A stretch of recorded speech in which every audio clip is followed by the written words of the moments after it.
And I'm Hannah. And we're your passport tour guides. I hope you brought your sense of adventure because today we're heading off the beaten path to Colosse. That's right, Amy. Colosse was located in what is today's country, Turkey. It was located on a river and it was about 120 miles from Ephesus. Oh, I remember Ephesus. That was the city with the huge marble temple to the goddess Artemis. And it had a marble slab for a street. Hey, does that mean we get to go get ice cream again today? Hey, I could probably find any excuse for ice cream. But we probably need to get back on track with giving our tour of Colosse. Oh yeah, Colosse. Well, Ephesus was dependent on tourism for its economy. Colosse depended on trade of a certain kind of purple wool. That purple wool was called colossinus. The wool was called colossinus, the city was called Colosse, so the wool was named after the city. Or the city was named after the wool. I don't really know which one came first. So it's kind of a chicken and the egg kind of question. Yeah, I guess so. Hey Amy, why don't you tell us more about the city of Colosse? Okay. At one time, Colosse was located on an important road that was the trade route that linked Ephesus with the Euphrates River. But something happened and the roads changed, so the route trade shifted. When that happened, not everybody had to travel directly through Colosse, so the city lost some of its importance.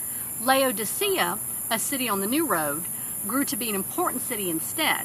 I guess Colosse was a little forgotten when the main road didn't pass through it anymore. Hey, you know what that reminds me of? No. Cars. Cars? How does this make you think of cars? There were no cars in the ancient times. No, not cars, the things we drive. Let me check my pocket. Cars, the movie. You mean like the Disney movie? Okay, how in the world does talking about the city of Colosse make you think of the Disney movie? Just give me a chance to explain. In the movie Cars, the main character, Lightning McQueen, he's a race car and he likes to go really fast. He's traveling across the country on the interstate, but he gets lost in the desert and ends up on Route 66 in a little town called Radiator Springs. Before the interstate was built, when everyone traveled, Radiator Springs was a busy town. But after the interstate, people didn't pass directly through Radiator Springs anymore, so it was forgotten. And all the cars who lived there were very sad. So maybe Colosse was a lot like Radiator Springs. Maybe so. I think you were actually making sense. Well, I babysit a lot, so I watch a lot of animated movies. I bet you do.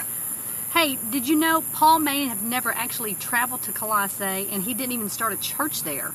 One of the times that Paul was stuck in prison... Oh, no. Do not bring up the jail thing again. Relax. I'm talking about Paul, not us. Anyway, Paul was in prison with a guy named Epaphras. That guy was from Colosse, and he started the church there. Epaphras told Paul all about what was happening in the church in Colosse, so that might explain why Paul wrote them the letter. That's really cool. I mean, it's not cool that Paul and his friend were in prison, but it's cool that Paul got to hear about another church and write them a letter. Yeah, and apparently good things were happening in the church in Colosse. There were many people who believed in Jesus, and they were telling other people about his life and his love. Well, that's all the time we have for our tour in Colosse. Colosse might be forgotten because it's not on the main road, like Radiator Springs, but it'll always be remembered because of the church that grew there. We're your passport tour guides, Amy and Hannah, and we hope you enjoy your stay in Colosse.